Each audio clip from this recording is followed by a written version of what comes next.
합니다. 자, 즉 명사에서의 역할을 우리가 따지고 보면 명사라는 거는 뒤에서도 설명했지만 가장 중요한 핵심이 될 수밖에 없어요. 문장에서.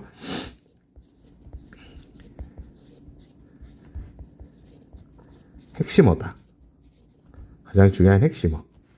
자, 그래놓고 봤을 때 위치가 중요하다 그랬기 때문에 문장을 일단 첫 번째로 시작하는 명사를 찾으면 그 명사는 문장의 주어가 될 수밖에 없다라는 거죠. 그래서 이 honest is best policy 했을 때 이 정직은 그래서 은는 이가로 한국말과 똑같은 해석이 됩니다. 자, 그 다음 주어, 목적어, 보어에 대해서 이렇게 우리가 이거는 가장 중요하게 다뤄야 합니다. 그 다음 이 목적어라는 개념은 동사 뒤에 문장에 뭐뭐 하다라는 동사 뒤에 명사가 나오면 그 명사는 목적어로 해석을 해줘야 돼요. 그래서 나는 좋아하는데 음악을 좋아한다. 이런 식으로 해줘야 되죠. 그 다음 마지막 개념으로는 보어라는 개념이에요. 보어라는 개념은 가장 쉽게 설명을 하자면 MR이즈라는 비동사 뒤에 쓰이게 되는 명사가 있다면 그 명사는 이제 보어로 보면 됩니다. 즉, 그 남자. 그러면 얘는 이제 주어가 되는 거죠. 첫 번째 나왔으니까. 그러면 그 남자는 is 뭐뭐이다. 나의 남동생이다. 이거에서 이제 보어가 됩니다. 자, 정리할게요. 무슨 말이냐? 영어에서 이 명사는 가장 중요한 뼈대라는 거죠. 근데 이 명사는 주어, 목적어, 보어 자리에 쓰이는 거예요. 그래서 주어, 목적어, 보어라는 개념이 어렵지만 쓰이는 이 위치와 자리에 따라서 문장을 시작하는 거, 동사 뒤에 쓰인 거, 비동사 뒤에 쓰인 거에만 따라서 위치에 따라서 주어, 목적어, 보어라는 개념을 잘 이해하면 돼요. 아까도 얘기했지만 폰이라고 했을 때 이 아이가 주어 자리에도 쓰일 수 있고 주어 동사 뒤에 을을 자리에 쓰일 수도 있고 비동사 뒤에 보어 자리에도 쓰일 수 있다는 거지. 자, 즉 명사는 가장 중요한 뼈대이자 영어의 핵이라고 불릴 수밖에 없어요. 문장의 형식을 이거는 자세히 디테일한 강의가 아니에요. 큰 그림을 보는 겁니다. 영어에. 자, 이 명사가 처음 나오고 동사가 나오면 1형식 구문이 되는 거죠. 센텐스 패턴입니다. 그래서 모든 문장의 구성을 이 5가지 안에 넣어볼 수 있다는 겁니다. 그 다음 2형식 구조는 주어, 동사, 보어. 그러니까는 명사라는 게 이렇게 핵의 위치에 들어가 있는 거지. 그 다음 he solved the problem. 그래서 이렇게 주어 또는 목적어 또 명사가 문장의 구조의 핵이 되는 거죠.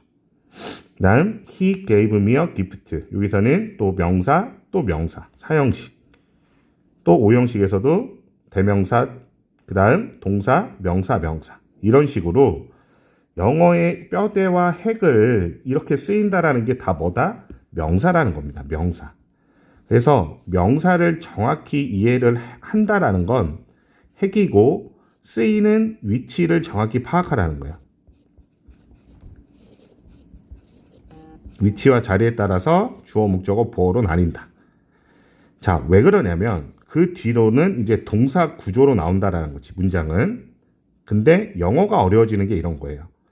뒤에 가서 이 명사를 활용할 수 있는 방법들이 있죠. 그래서 얘가 구가 되고 절이 될 수 있다는 건데 즉 이것들은 뒤에서 설명하겠지만 길어지는 거예요. 우리가 명사라는 단어를 가지고 배우고 있는 건데 이 단어를 가지고 이런 방법을 이용해서 길게 쓰는데 여기서도 핵심이 뭐냐면 쓰이는 자리예요. 쓰이는 자리. 명사라는 자리는 정해져 있고 없어서는 안 되는 핵이란 말이에요. 핵. 문장의 가장 중요한 뼈대. 근데 오랜 시간 영어로 공부해놓고도 이 자리에 쓰였는데 얘가 명사인지 형용사인지 구별을 못한다는 게 문제가 된단 말이에요. 그래서 이 정확한 뼈대를 잘 이해해야 한다라는 거고 그 다음 자세히는 안 들어가지만 이제 동사가 이제 명사가 나오면 그 다음에 이제 영어의 어수는 동사가 나와야 되는 어순이 된다는 거죠. 근데 여기서 또 오랫동안 헷갈릴 수 있었던 게 뭐냐면 동사는 크게 비동사 아니면 나머지는 다 일반 동사다라고 보면 되거든요. 근데 비동사는 뭐고 일반 동사는 뭐냐 하는 거죠. 즉 오늘 광고를 잠깐 봤는데 뭐 오빠 차 있어? 뭐 이런 식으로 뭐 노래에서 Are you have a car? 이런 식으로 물어본 거죠. 그러니까 영어 광고였던 것 같아요. Are you have a car? 이런 식으로 했던 거죠. 자, 즉 비동사를 쓸 수 있는 구조는 이건 틀린 문장이거든요. 즉 다시 한번 얘기할게요. 비동사는 어떻게 쓰는 거냐면 아까 얘기했지만 처음 나온 명사가 뭐다라고 얘기해야 될 때 쓰는 거예요. 또는 처음 나온 이 명사 주어가 어떻다라고 얘기할 때 쓰는 거예요. 즉 너는 뭐니?라고 물어보고 싶을 때 비동사로 물어보는 거예요. 또는 너 지금 어때? 뭐 화났어? 슬퍼? 이런 식으로 그 사람의 상태를 물어볼 때 비동사를 쓰는 겁니다. 기본적으로는. 그래서 자세히는 안 들어갑니다. 그래서 비동사 뒤에 구조는 명사가 나올 수 있죠. 그러면 주어는 그 뒤에 나오는 비동사 뒤에는 아까 얘기했었죠. 잠깐 보어가 나오는 구조입니다. 보어. 그래서 보어는 주어 비동사로 끝나면 완전하지 못하기 때문에 보충 설명해주는 주어를 보충 설명해주는 단어를 보어라고 합니다. 그래서 주어를 더 설명해줘야 돼요. 근데 이 보어 자리에 오늘의 핵심은 뭐냐면 이 품사는 쓰이는 위치와 자리가 정해져 있다는 거죠. 즉, 이 명사가 나오면 주어는 보어다라는 거예요.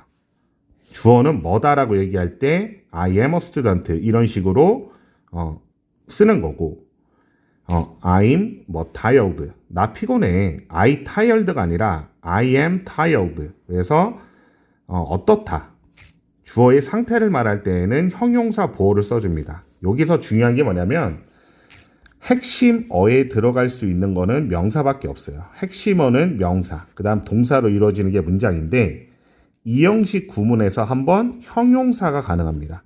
이때 핵심어로 한번 들어올 수 있어요. 아까 위에서는 여기서는 쓰지 않았지만 이게 다 영어의 핵심어인데 이 자리에 형용사도 가능하다라는 거 체크해 놓으면 되고요. 그 다음 비동사는 어디에 있다라는 뜻이 또 추가됩니다. 한번 마지막으로 그러면 뒤에 보통 이렇게 장소가 나와요. 그 다음은 다 뭐뭐 하다라는 동사가 나옵니다. 근데 여기서 팁을 주자면 동사도 단순할 것 같지만 굉장히 복잡한 아이예요. 동사를 정확히 아는 사람이 영어를 잘할 수밖에 없어요. 나중에는. 그래서 이거는 일단 차지할게요. 자, 빨리 할게요. 시간이 최대한 짧게 하려고 했는데도 이렇게 길어지네요. 자, 그 다음 품사는 형용사입니다. 형용사라는 거는 describe noun이에요. 명사를 수식해 주는 거예요.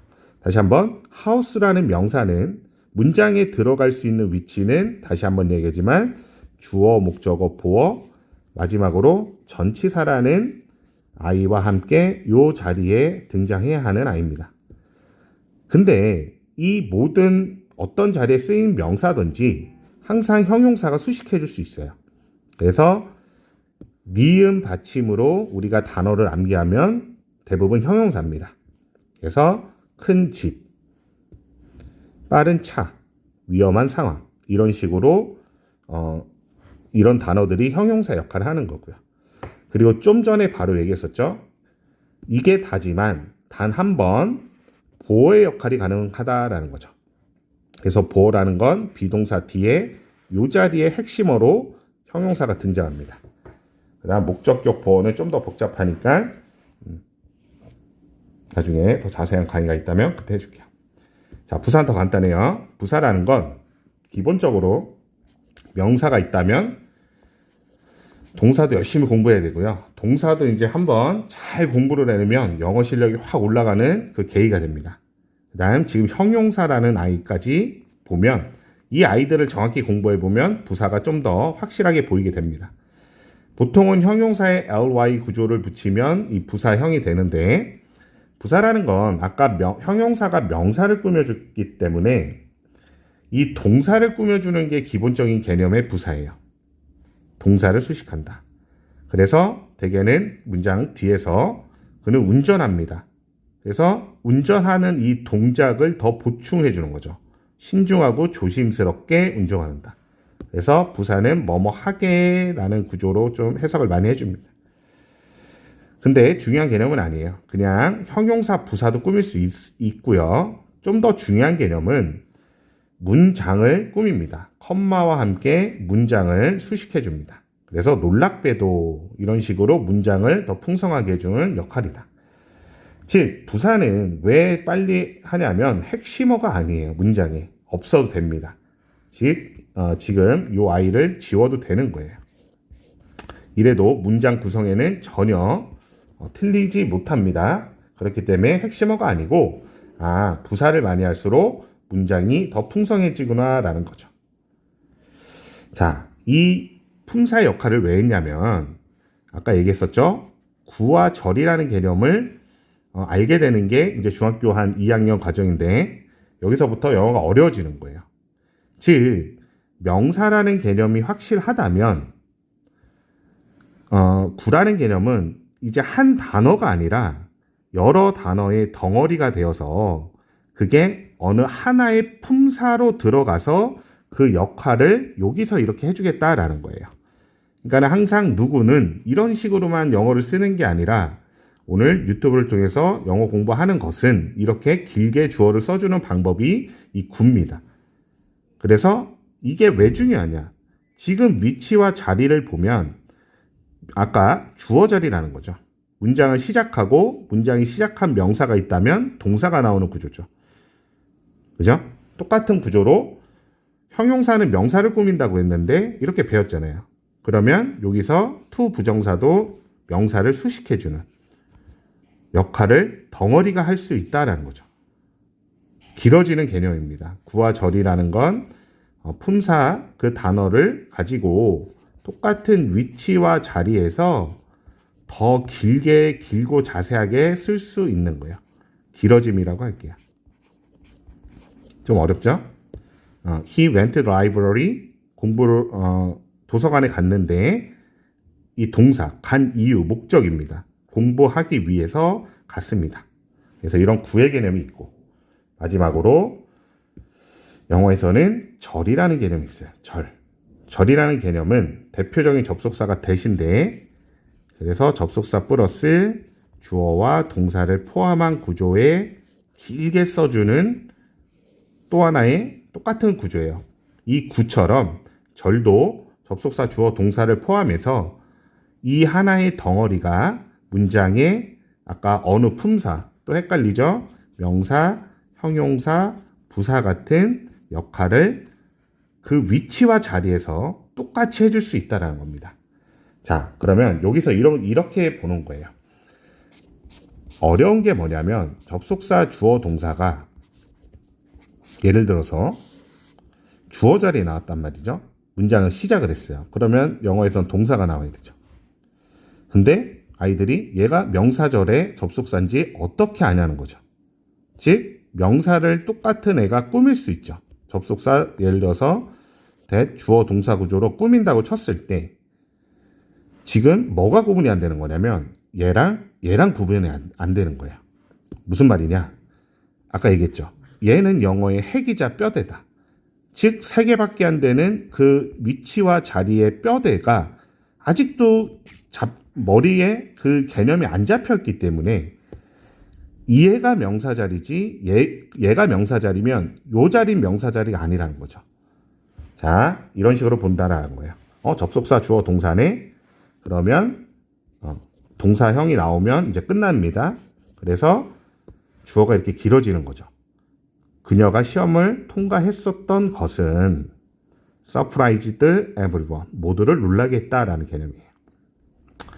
자, 똑같은 개념입니다. 명사가 나왔죠? 그러면 배운 대로 얘는 주어가 됩니다. 근데 접속사 주어 동사가 나왔어요? 그러면 얘는 절이죠. 그러면 절이라는 개념은 명사절, 형용사절, 부사절인데 명사절은 될 수 없죠. 그리고 부사절의 위치와 자리도 아닙니다. 즉 아까 형용사 이렇게 해야 할 숙제 이게 구로 꾸밀 수 있는 거고 명사를 또 뒤에서 접속사 주어 동사가 꾸밀 수 있는 거죠. 그래서 너가 추천한 책은 이렇게 주어가 되는 거예요. 그리고 이 핵이 문장의 뼈대입니다. 그리고 그거에 맞게 동사를 써야 돼요. 그리고 부사절도 이런 식으로 결과를 나타내는 부사절이 있다라는 거. 자, 마무리할게요. 자, 명사라는 거는 여기서 명사라는 건 뼈대이자 핵이다. 즉, 이 뼈대이자 핵을 위치를 정확히 이해를 한다고 하면 쓰이는 자리에 따라서 주어, 목적어, 보어라는 개념이 이제 자리를 잡혀 있어야 돼요. 그렇다면 이제 명사 구라는 개념이 있다는 거죠. 그래서 길어지는 덩어리의 단어들이 이런 식으로 쓰일 수 있다라는 거예요. 좀 더 자세히는 나중에 설명을 해주고요. 또 절이라는 것도 이 접속사, 주어, 동사를 포함해서 어떻게 한다고요? 요 자리에 쓸 수 있다라는 거예요. 그렇기 때문에 이게 굉장히 중요한 뼈대이자 핵입니다. 핵심입니다. 영어 어떻게 보면. 형용사도 똑같죠. 명사, 수식. 명사를 앞에서 꾸미는데 이제 덩어리가 돼서 구가 되면 뒤에서 꾸며야 돼요. 여러 단어는 뒤에서 꾸며야 됩니다. 똑같이 접속사, 주어, 동사를 포함해서 절이라는 개념이 됐다고 쳤을 때에도 명사를 뒤에서 꾸며요. 즉, 이 뼈대라는 개념이 머릿속에 있어야 수식어구가 이렇게 들어와주면 문장이 어떻게든 구성이 되는지가 좀 더 명확해진다는 거죠. 부사도 똑같습니다. 동사 수식, 문장 수식 같은 거고요. 부사구, 여러 덩어리가 동사나 문장을 풍성하게 해주거나 부사절은 그냥 접속사만 잘 외우시면 돼요. 나중에. 그래서 이렇게 품사의 중요성에 관해서 지금 강의했어요.